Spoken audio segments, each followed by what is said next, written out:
Hello everyone, 100 Python coding চ্যালেঞ্জের challenge 2তে আপনাদের স্বাগতম। এই চ্যালেঞ্জে আমরা শিখব কিভাবে একটি স্ট্রিং এর স্পেসিফিক ইন্ডেক্সের ক্যারেক্টারকে প্রিন্ট করতে হয়। এজন্য আমি আপনাদের দুইটি সলিউশন দেখাবো।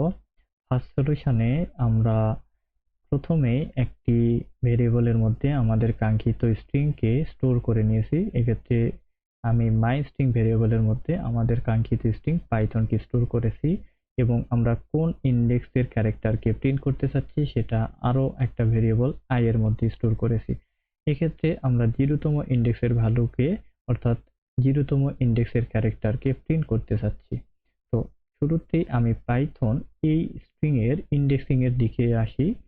আমাদের python টোটাল 6টি ক্যারেক্টার রয়েছে পাইথন স্ট্রিং এর মধ্যে এবং এর জন্য আমাদের স্ট্রিং নাম্বার শুরু হয়েছে অর্থাৎ ইন্ডেক্স নাম্বার 0 থেকে 1 2 3 4 এবং 5 পর্যন্ত চলে গিয়েছে।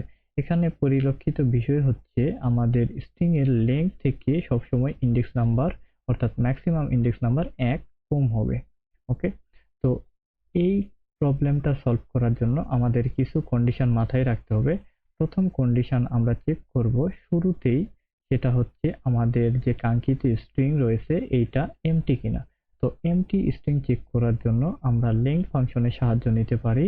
এখানে আমরা লেংথ ফাংশনের মধ্যে আমাদের মাই স্ট্রিং ভেরিয়েবলকে যদি পাস করি সেক্ষেত্রে আমাদের মাই স্ট্রিং ভেরিয়েবলের লেংথ ক্যালকুলেট হবে এবং সেইটাকে আমরা কম্পেয়ার করব এই লেংথের ভ্যালু 0 কিনা। যদি 0 হয় সেক্ষেত্রে আমরা বুঝতে পারবো আমাদের স্ট্রিং এমটি এবং সেক্ষেত্রে আমরা স্পেসিফিক ইন্ডেক্সের যে ক্যারেক্টার রয়েছে সেটা প্রিন্ট করতে পারবো না এবং সেক্ষেত্রে আমরা একটা মেসেজ প্রিন্ট করে দিব স্ট্রিং ইজ এমটি। এরপরে আমরা সেকেন্ড কন্ডিশনের দিকে আসব। সেকেন্ড কন্ডিশনে অর্থাৎ আমাদের চেক করতে হবে যে আমরা আই এর ভ্যালু যেটা দিয়েছি সেটা ভ্যালিড ইন্ডেক্স নাম্বার কিনা। তো ভ্যালিড ইন্ডেক্স নাম্বার আমরা কিভাবে বুঝবো? আমরা আবার এখানে ইন্ডেক্সিং এ আসি। আমরা সবসময় দেখব যে আমাদের স্ট্রিং এর লেংথ থেকে ইন্ডেক্স নাম্বার 1 কম কিনা। আমাদের পাইথনের যে লেংথ এটা 6 এর পরিবর্তে যদি 7 হতো আমরা আরো একটা n অ্যাড করে দিলাম, সেক্ষেত্রে আমাদের ইন্ডেক্স নাম্বার কত পর্যন্ত যেত? আরো একটা n এবং এক্ষেত্রে ম্যাক্সিমাম ভ্যালিড ইন্ডেক্স নাম্বার কত পর্যন্ত যেত? 0 থেকে 6 পর্যন্ত। ওকে, তো আমরা যত বড়ই আমরা এখানে স্ট্রিং দিই না কেন সেই স্ট্রিং এর লেংথ থেকে 1 কম হবে আমাদের ম্যাক্সিমাম ভ্যালিড ইন্ডেক্স নাম্বার। আশা করি বিষয়টা বুঝতে পারছেন। এজন্য আমরা যদি এখানে কন্ডিশন চেক করি সেক্ষেত্রে আমাদের স্পেসিফিক্যালি লেস দ্যান এটা চেক করতে হবে। আমরা এখানে লেস দ্যান ইকুয়াল টু দিতে পারবো না। কেন দিতে পারবো না? আশা করি অলরেডি বুঝে গেছেন। এই কন্ডিশন যদি ট্রু হয় সেক্ষেত্রে আমরা ভ্যালিড ইন্ডেক্স নাম্বার পাবো এবং সেখান থেকে একটি ভ্যালিড ক্যারেক্টার প্রিন্ট করতে পারবো। আমরা এখানে চেক করলাম if I less than length of my string অর্থাৎ মাই স্ট্রিং এর লেংথ থেকে যদি ছোট হয় সেক্ষেত্রে আমরা কি প্রিন্ট করতে পারবো? ওই স্ট্রিং এর i তম ইন্ডেক্সের ভ্যালুকে প্রিন্ট করতে পারবো। ওকে, এখন সেকেন্ড কন্ডিশন যদি স্যাটিসফাই না করে সেক্ষেত্রে আমাদের 3 নাম্বার কন্ডিশনে চলে যাবে এবং 3 নাম্বার কন্ডিশনটা কি? এটা ম্যাক্সিমাম ভ্যালিড ইন্ডেক্স নাম্বার থেকে বড় যদি কোনো সংখ্যা হয় সেক্ষেত্রে আমরা প্রিন্ট করে দিব কি? Out of range. ওকে, তো শুরুতে আমি এই কোডটা রান করে দেখি ঠিকঠাক মতো কাজ করছে কিনা। 0তম ইন্ডেক্সের ভ্যালু কি? এখান থেকে আমরা দেখতে পাচ্ছি 0তম ইন্ডেক্সের ভ্যালু হচ্ছে পি। ওকে, এরপরে আমরা ম্যাক্সিমাম ভ্যালিড ইন্ডেক্স নাম্বার কত? 5। আমরা এখানে যদি 5 ইনপুট দিই সেক্ষেত্রে আমাদের আউটপুট আসার কথা কত?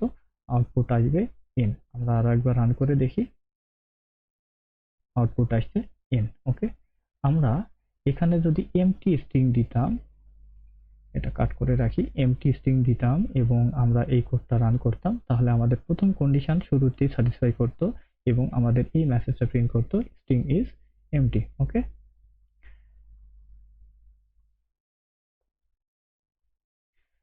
আমরা ভ্যালিড ইন্ডেক্স নাম্বার থেকে বড় কোনো সংখ্যা ইনপুট দিয়ে দেখি, সে আমরা 7 ইনপুট দিলাম, সেক্ষেত্রে আমাদের 3 নাম্বার কন্ডিশন সত্য হবে এবং আমাদের আউট অফ রেঞ্জ এই মেসেজটা প্রিন্ট করবে। আমি দেখি আউট অফ রেঞ্জ প্রিন্ট করছে। ওকে, এই ছিল আমাদের ফার্স্ট সলিউশন। আমরা সেকেন্ড সলিউশনের দিকে যাই তার আগে আমি এগুলো কমেন্ট করে রাখি। আমরা মাল্টি লাইন কমেন্ট করার জন্য শর্টকাট ইউজ করতে পারি কন্ট্রোল এবং স্ল্যাশ। আমরা যে যে লাইন কমেন্ট করতে চাচ্ছি সেগুলো সিলেক্ট করে কন্ট্রোল এবং স্ল্যাশ একসাথে প্রেস করলে সবগুলো লাইন একসাথে কমেন্ট হবে। ওকে, আমরা সেকেন্ড সলিউশনে যাই। সেকেন্ড সলিউশন ফার্স্ট সলিউশনের মতোই, শুধুমাত্র একটা জায়গাতে পরিবর্তন। আমরা সেম ভাবে মাইস্ট্রিং এর মধ্যে আমাদের কাঙ্ক্ষিত স্ট্রিংকে স্টোর করেছি। আমরা ইন্ডেক্স নাম্বার এখানে দিয়ে দিয়েছি, ইন্ডেক্স নাম্বার হচ্ছে 0। শুধুমাত্র ফার্স্ট কন্ডিশন চেক করার ক্ষেত্রে আমরা এভাবে লিখেছি নট মাইস্ট্রিং। এটা পাইথনে বলা হয় ট্রুথি এবং ফলসি ভ্যালু। ট্রুথি এবং ফলসি ভ্যালুর মেকানিজম বা এর ক্যারেক্টারিস্টিক খুবই সিম্পল। ট্রুথি এবং ফলসি ভ্যালুর ক্ষেত্রে যে কোনো একটা ভেরিয়েবল, সেটা যে কোনো অবজেক্ট হইতে পারে, সেই অবজেক্ট যদি এমটি হয় বা 0 হয় সেক্ষেত্রেই শুধুমাত্র তার কন্ডিশন হবে ফলস। এছাড়া বাকি যে কোনো ক্ষেত্রে এর ভ্যালু যদি 0 ব্যতীত অন্য কিছু হয় সেক্ষেত্রে তার কন্ডিশনাল ভ্যালু হবে কি ট্রু। এক্ষেত্রে আমরা এখন চেক করি মাই স্ট্রিং। মাই স্ট্রিং একটা ভেরিয়েবল যার মধ্যে আমাদের পাইথন নামক বা পাইথন এই স্ট্রিংটা স্টোর আছে। এই স্ট্রিংটা আমরা দেখতে পাচ্ছি, এই স্ট্রিং কি এমটি? এই স্ট্রিং এমটি না। সেক্ষেত্রে মাই স্ট্রিং এর লজিক্যাল ভ্যালু কি ট্রুথ। ওকে, ট্রুথ এর পূর্বে আমরা নট ইউজ করে এই ট্রুথকে কি করে দিয়েছি? ফলস করে দিয়েছি, অর্থাৎ একে অপোজিট করে দিয়েছি।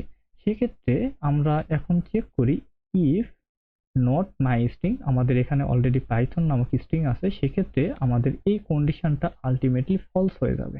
ওকে, এমতো অবস্থায় ফলস হয়ে যাবে। আমরা এই পাইথন যদি এমটি হতো সেক্ষেত্রে কি হতো? পাইথন এখানে নাই, অর্থাৎ মাই স্ট্রিংটা হচ্ছে কি এমটি। এমটি হলে মাই স্ট্রিং কি হয়ে যেত? ফলস। ফলসকে আবার নটের মাধ্যমে অল্টার করলে কি হয়ে যেত? ট্রু হয়ে যেত। অর্থাৎ ইফ নট মাই স্ট্রিং, এটা আলটিমেটলি কি হয়ে গেল? ট্রুথ। ট্রুথ হইলে আমাদের কি হয়ে যাবে? এই মেসেজটা প্রিন্ট হবে। তখন এলিফেও যাবে না, এলসেও যাবে না, তখন আমাদের ফার্স্ট যে মেসেজটা রয়েছে সেটা প্রিন্ট হয়ে যাবে। ওকে, আশা করি বুঝতে পারছেন এই ট্রুথি এবং ফলসি ভ্যালুর কিভাবে কাজ করে। বাকি ক্ষেত্রে দুইটা কন্ডিশন সবকিছু সেম রয়েছে। ওকে, আমি এটা একটু রান করে দেখি আমাদের কাঙ্ক্ষিত আউটপুট কি ছিল, টি, এবং এখানে পি প্রিন্ট করছে। আমরা এখানে এমটি স্ট্রিং দিয়ে দেখি এমটি স্ট্রিং এর ক্ষেত্রে ফার্স্ট কন্ডিশন কাজ করে কিনা, অর্থাৎ ট্রুথি এবং ফলসি ভ্যালু কাজ করে কিনা। আমরা রান করলাম, এখানে আমরা মেসেজ দেখতে পাবো স্ট্রিং ইজ এমটি। কিভাবে কাজ করে আশা করি বুঝতে পারছেন।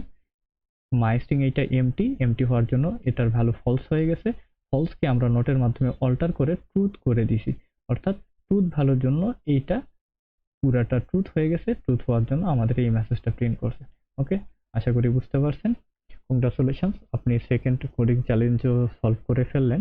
দেখা হবে চ্যালেঞ্জ 3 নিয়ে নেক্সট ভিডিওতে।